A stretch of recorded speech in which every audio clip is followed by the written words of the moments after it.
கொஞ்சம் பெருசு கண்டிப்பாக கொடுப்போம்.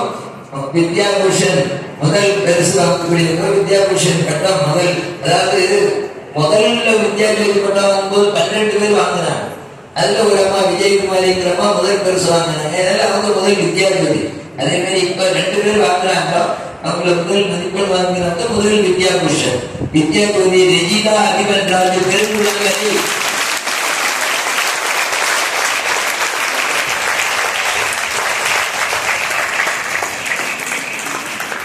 அடுத்து 2 பேர்ல 2வது மதிப்பெண் எடுத்தாங்க.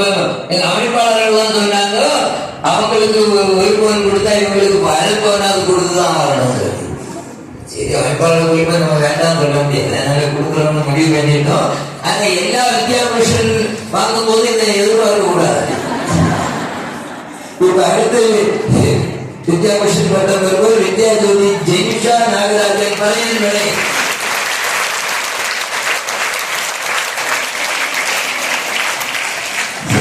அதோட நமக்கு இந்த இப்போ வித்யாபீடத்துக்கு பணத்தை வேற சேவைகள் கொடுக்கறதுக்கான வாய்ப்புகள் கிடையாது. நம்ம செலவுகளுக்கு சரியா இருக்கும்.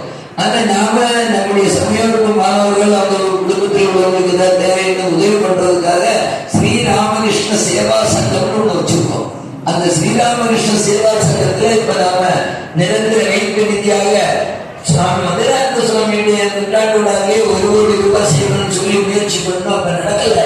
ஆனா ஒரு அம்மா நமக்கு அவங்களுடைய சொத்தை கொஞ்சம் வித்து நமக்கு ரூபாய் கொடுத்ததுனால இப்ப 1 கோடிக்கு மேலே கை வச்சிருக்கோம்.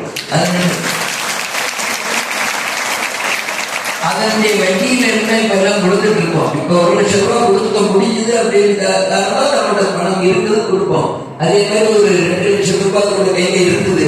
யாருக்கு கொடுக்கலாம்னு பார்த்தோம். ஏதாவது ஒரு ஸ்டேஜ் வைக்கணுமே. அதனால என்ன பண்ணிருக்கேன், இளநிலை வளர்நிலை 2லையும் இந்த வருட தேர்வுல 60 மதிப்பெண்ணும் அதுக்கு மேலே பெற்ற அத்தனை பேருக்கும் 1000 ரூபாய் வச்சு கொடுக்கும். அதோட உயர்நிலை தேறியவர்கள் அத்தனை பேர் இருக்கும், முதுநிலை தேர்வுகள் அத்தனை பேர் இருக்கும். நம்மளுடைய பட்டியல் வெளியிட்டிருக்கிறோம். அந்த பட்டியல் சொல்லி பட்டமளிப்புகளாக அதுக்கு தனி இடம் இருக்கும். முதல்ல வந்து டோக்கன் வாங்கிக்கணும். அந்த டோக்கன் என்னவா என்னது உங்களுக்கா? உங்களுக்கு 55,000 ரூபாய்க்கு ஒரு பவுன், அவங்களுக்கு அது 25,000 ரூபாய்க்கு அங்க அடுத்த பவுன். இது போதாது, அது இன்னும் வேணுமா? பாத்தீங்களா மாதிரி நியாயமா? இது தங்குதான்.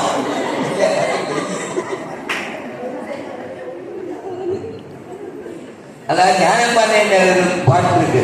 1 கிட்டும் போல் 10 மதியம் 10 கிட்டும் போல் மதியனும் சதமாயின் சகசிரம் மதியனும். அதனால அப்படி இருக்கக்கூடாது. 1 பவுன் கொடுக்கலாமா? சரி, இது 1000 ரூபாய். அதாவது மதுராசான்னு சொல்றாங்க, இந்த பால் பாயசம் குடிச்சவனுக்கு கருப்பட்டி பாயசம் எதிர்பார்க்க மாட்டாங்க. அதனால பெரிய பரிசு கிடைக்கும் போது 1000 ரூபாய் பரிசு கூடாது. சரி, இப்ப அதுக்கு நான் என்ன சொல்ல வந்தேன்னா, இது பட்டமளிப்புலா நடக்கும்போது தனியா இடம் வச்சிருப்போம். அது முதல்ல டோக்கன் வாங்கிக்கணும். பேரெல்லாம் கூப்பிட மாட்டோம். அந்த டோக்கன் வாங்கினவங்களுக்கு பரிசு கொடுக்கும் போது இதை கொடுப்போம். ஆனால் இன்னொரு நிபந்தனை, பேர்னா எல்லாம் இருக்கும். சரியா? இப்ப வித்யாஜோதிகளுடைய பேரை அறிவிக்கிற ஒரு சிறப்பு இன்னொன்று, எல்லா வித்யாஜோதிகளுக்கும் கேடை கொடுக்கறதோட ஒரு பதக்கமும் கொடுக்குறோம். வித்யாஜோதிகளுக்கும் வித்யாபூஷன் கேட்கக்கூடாது. அதான் அந்த கலை. சரி, செல்வி தி லிஜின்சா ஆனந்த நகர் இருக்காங்களா? அங்க அங்க இருக்காங்க. திருமதி ரா சந்தியா பரப்பத்து,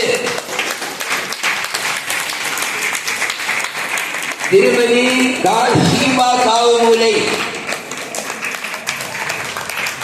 திருமதி சா விபிஷா பட்டன்விலை,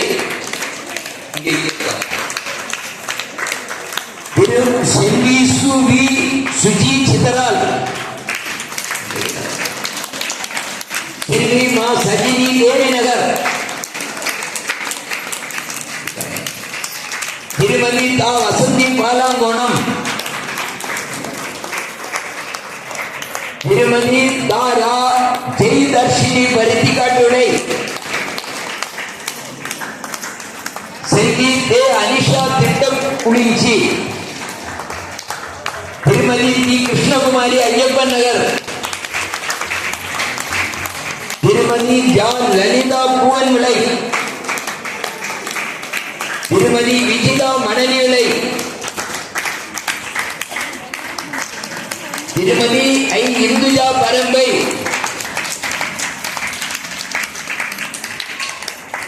திருமதி தா சுகிதா மேலக்கோடு, திருமதி சா சிந்து ஆனந்த நகர், திருமதி மு அனிதா பேரை, திருமதி சா காஞ்சனா மீனச்சல்,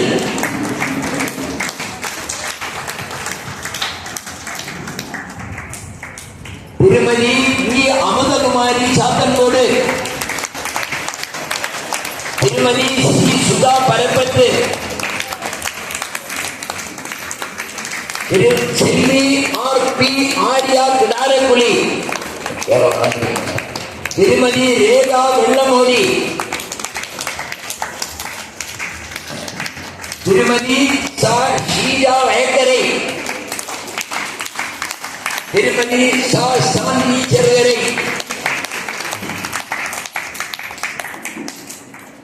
எல்லாரும் அதாவது இந்த தடவை வாய்மொழி தேர்வில் வந்த அத்தனை பேருக்கும் நாம பட்டம் கொடுக்கிறோம்.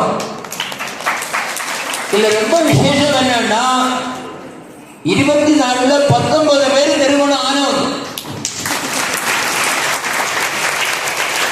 அதனால கல்லூரி மாணவிகள்லாம் விடக்கூடாது எடுத்துக்கிடும். ஏன்னா போட்டு நிறைய பேர் வாங்கணும். சரியா? ரொம்ப சந்தோஷம். நிறைய பண்ணலாமா? வச்சுக்கிட்டானே பட்டமளிப்பு விழாவுக்கு சென்னை மலர்கள் ஒரு சுவாமி ஆசிரியருக்கு வராங்க. பட்டமளிப்பு உரை நடத்துறதுக்காக நாம நம்முடைய நிதி அமைச்சரை கேட்டிருக்கோம். அவங்க முடியாதுன்னு சொல்லிட்டாங்க. இப்போ பாண்டிச்சேரியில் உள்ள கவர்னரை கேட்டிருக்கோம். அவர் வரலை அப்படின்னு அவர் இன்னும் பேசிட்டு இருக்கோம். இப்பதான் பட்டம் வாங்கி இது பதவி ஏற்றிருக்கேன் உடனே சொல்றது கொஞ்சம் கஷ்டம் சொல்லியிருக்கார். 2 நாள் கூட பார்ப்போம். அவர் இல்லாட்டா நம்முடைய தமிழ்நாடு கவர்னர், அது இல்லாட்டா கோவா கவர்னரும் முயற்சி பண்ணலான்னு இருக்கோம். அதனால அது பட்டமளிப்பு விழா அழைப்புதல் கிடைக்கும். அழைப்புதல்ல பட்டமளிப்பு வரை பேர் போட்டிருக்காரு. பேர் திருப்பி அது தெரிவிக்கும். சரியா? இப்போ எல்லாருக்கும் இங்கே இருக்கக்கூடிய அத்தனை பேருக்கும் பட்டமளிப்பு விழா அழைப்புதலும் இந்த அப்படியா? ஓஹோ, குடைச்சி அழைப்புதல் கிடைச்சுதான் இல்ல, அது கிடைக்கும். சரியா? இப்ப நாம எல்லாரும் என்ன பண்ண போறோம்? எழுப்பி நிற்போம்.